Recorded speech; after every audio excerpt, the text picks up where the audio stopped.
Bonjour à tous, j'espère que vous allez bien. On se retrouve pour un petit tirage. Vous avez la possibilité de choisir le tas de gauche avec la couronne florale ou vous avez le tas de droite avec les herbes. Je vous laisse réfléchir et choisir.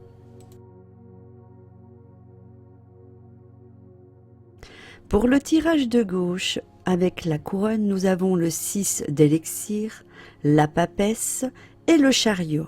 Pour les personnes qui ont pris à droite les plantes, nous avons l'amoureux, le pape et la reine d'élixir.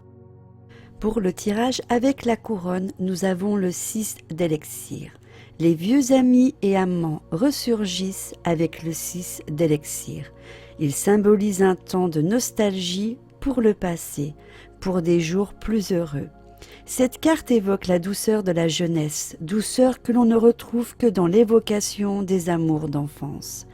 S'il est crucial de regarder en arrière et de se remémorer pour se comprendre soi-même, vous devez faire attention que le 6 d'élixir ne vous bloque pas dans le passé. Si vous y restez trop longtemps, vous passerez à côté de toutes les joies et les jolies choses de votre présent. Carte numéro 2, la papesse. La papesse est une moitié de l'archétype féminin divin du tarot, l'autre est l'impératrice. Elle représente l'instinct naturel que nous avons tous en nous. La papesse aime communiquer via l'inconscient. Prenez donc soin d'interpréter vos rêves et vos réactions pour y trouver des réponses. Elle veut que vous vous connectiez aux aspects spirituels de votre vie. Son apparition exige donc que vous partiez en quête spirituelle pour percer les secrets qui vous entourent.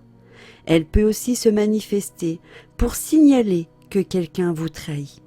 Et vous allez devoir méditer pour déterminer de qui il s'agit. La dernière carte représente le chariot. Quand le chariot apparaît, c'est le signal qu'il est temps de déplacer des montagnes avec force et détermination. On vous demande, à l'occasion, d'accéder directement à la victoire. Vous devez tout d'abord emprunter le bon chemin. Tout va très vite, mais vous pouvez avoir l'impression que les chevaux tirent votre chariot dans des directions différentes. L'une des plus grandes forces est la capacité de réunir les rênes et de faire fonctionner ces forces opposées en harmonie pour partir dans la bonne direction. Dans l'ensemble, le chariot est de très bon augure quand on part sur un nouveau projet ou même en voyage. Vous avez laissé votre ego derrière vous et vous pouvez avancer en confiance. Deuxième tirage pour les personnes qui ont choisi les herbes, l'amoureux. Au premier regard, l'amoureux semble évoquer les relations amoureuses, ce qui peut être le cas, mais son thème dominant est le choix. Quand il faut choisir, certains font appel à leur intuition et d'autres à la logique. L'amoureux vous invite à ménager ces deux pôles opposés. Faites un choix peut-être effrayant. Choisir une option signifie passer à côté de l'autre. Cette carte garantit que votre choix est bien celui que vous étiez censé faire. Pour ce qui est de l'amour, cette carte désigne une relation très satisfaisante. Le plus souvent, il s'agit d'une idylle, mais cela peut aussi être votre relation avec vous-même. Faites les bons choix et vivez au mieux de vos capacités. Traitez votre partenaire d'égal à égal. Deuxième carte, le pape.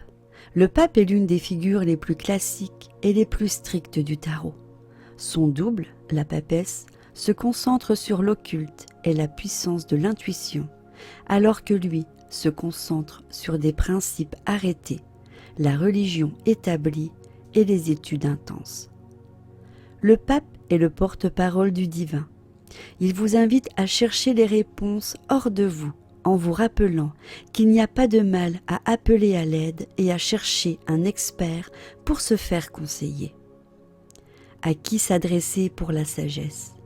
Le pape apparaît parfois comme un chef religieux, mais il peut finalement se manifester dans les figures de tous les jours, tels que l'ami toujours de bons conseils ou le professeur qui vous a montré une nouvelle façon d'aborder la résolution d'un problème. Il est temps de les consulter. Troisième carte, la reine d'élixir. En tant que personne, la reine d'élixir est mystérieuse, magique, très présente et séduisante. Elle a beaucoup d'empathie et c'est souvent ce qui pose problème aux gens avant qu'ils ne le sachent. Un peu timide, elle préfère que l'on approche plutôt que de faire le premier pas, ce qui fait qu'on la néglige parfois. En tant que situation, la reine d'élixir vous demande d'écouter votre part féminine, regarder au fond de soi et connaître ses sentiments et désirs est indispensable au bonheur durable. Soyez attentif à vos rêves qui regorgent peut-être de messages et de présages. Voilà, c'est la fin de ce tirage. J'espère qu'il vous aura plu. N'hésitez pas à me dire en commentaire si c'est le numéro 1 ou le numéro 2 qui vous a le plus parlé ou un petit panache des deux entre le 1 et le 2. Je vous embrasse très très fort et je vous dis à très bientôt dans une prochaine vidéo.